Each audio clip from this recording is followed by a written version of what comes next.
দুনিয়ার মধ্যে ওই ব্যক্তি সর্বোত্তম যে নিজে কোরআন মাজিদ শিক্ষা করে এবং অপরকে শিক্ষা দেয়। কেননা নবী করিম সাল্লাল্লাহু আলাইহি ওয়াসাল্লাম বলেন, খায়রুকুম মান তাআল্লামাল কুরআনা ওয়া আল্লামা। দুনিয়ার মধ্যে ওই ব্যক্তি সর্বোত্তম যে ব্যক্তি নিজে কোরআন মাজিদ শিক্ষা করে এবং অপরকে শিক্ষা দান করে। এজন্য দর্শক, আমরা যারা পবিত্র কোরআন শিক্ষা করতে পারি, আমরা অন্যদেরকে শিখাবো। আর আমরা যারা না পারি, আমরা নিজের শেখার জন্য আগ্রহ উদ্দীপনা নিয়ে এবং আমরা শেখার জন্য আগ্রহ নিয়ে আমরা যারা জানে তাদের কাছে যাব, গিয়ে তাদের কাছ থেকে শিখব।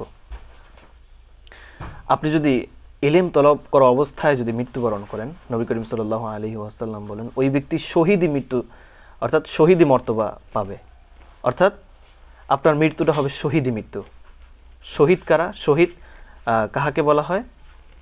যেমন শহীদের মর্তবা কি? শহীদের মর্তবা হলো আপনি মৃত্যুর পরে বিনা হিসেবে জান্নাত পেয়ে যাবেন। এই জন্য দর্শক, আমরা দ্বীনি ইলম তলব করব। আমি একটা সূরা জানি, সেই সূরাটা আমার মধ্যে সীমাবদ্ধ রাখবো না। অন্য একটা ভাইকে কিভাবে শিক্ষা দেওয়া যায়, অন্য একটা ভাই কিভাবে জানুক, সেই ব্যাপারে আমরা চেষ্টা চালাতে থাকব।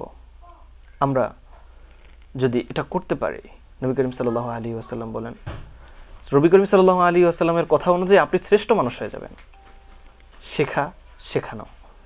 এজন্য আমরা যদি দ্বীনি ইলম জানি, পবিত্র কোরআনের কোনো সূরা জানি, পবিত্র কোরআন শরীফ থেকে সুন্দরভাবে তেলাওয়াত করতে পারি, সেটা আমাদের মধ্যে সীমাবদ্ধ না রেখে অপর মুসলমান ভাইকে কিভাবে শেখানো যায় সে ব্যাপারে আমরা চেষ্টা করব ইনশাআল্লাহ তাআলা। আর পাশাপাশি অবশ্যই দর্শক অবশ্যই চ্যানেলটি সাবস্ক্রাইব করে দিবেন, আমার পাশে থাকবেন। ইনশাআল্লাহ দ্বীনের কথা, নামাজের কথা, নামাজের বিভিন্ন মাসলা মাসাইলের বিষয়ে আপনাদের সামনে আমি আলোচনা করার চেষ্টা করব এবং ভিডিও দিয়েছিও, অবশ্যই ভিডিও দিয়েছি, ভিডিওগুলো অবশ্যই দেখে নেবেন। দেখলে অবশ্যই আপনাদের উপকার হবে। আমি আপনাদের উপকারের জন্য ভিডিও বানিয়ে যাচ্ছি, আপনারা আমার জন্য দোয়া করবেন। আসসালামু আলাইকুম ওয়া রাহমাতুল্লাহি ওয়া বারাকাতুহু।